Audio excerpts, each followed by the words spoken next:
What's your niche and what's the main thing that people can take away from how you operate in land? The way I think about land is it's like the ultimate subscription model in a way. So I know I can just walk you through the model if you Yeah, want. So Brandon, where do you live? Santa Cruz, California.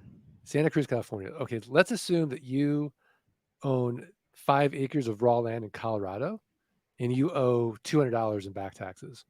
So you're advertising two important things. Number one, you have no emotional attachment to that raw land. You're in California, the property's in Colorado. And number two, you're distressed financially in some weird way because we don't pay for things like our property taxes. We don't value them in the same way. As a result, the county treasurer keeps sending you notices saying, Brand, if you don't pay your property taxes, you're going to lose that property to a tax lien or tax deed investor.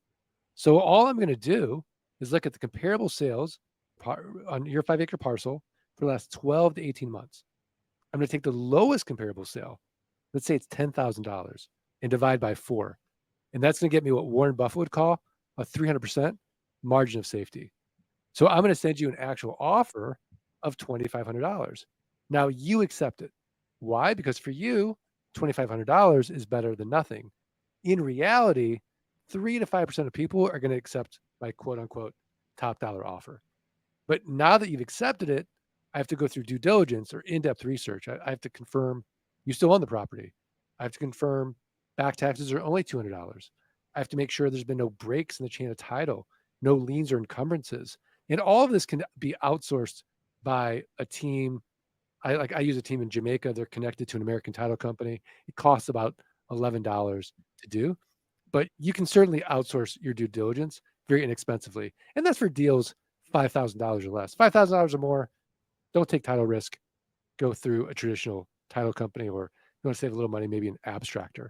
But let's say everything checks out. I'm going to send you a check for $2,300, the treasurer for $200. I own it free and clear. And now, Brandon, I'm going to flip this property 30 days or less, and I'm going to make it cash flow like a rental home. So I have a built-in best buyer. Do you know who it is?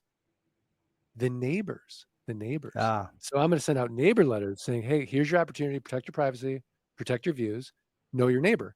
So oftentimes the neighbors will buy. Now, if they pass, I'll go to my buyers list. The buyers list passes. I'll go to a website you may have heard of. It's called Craigslist, 15th most trafficked website in the United States. I'll go to one I know you've heard of called Meta or Facebook, the buy sell groups in the marketplace.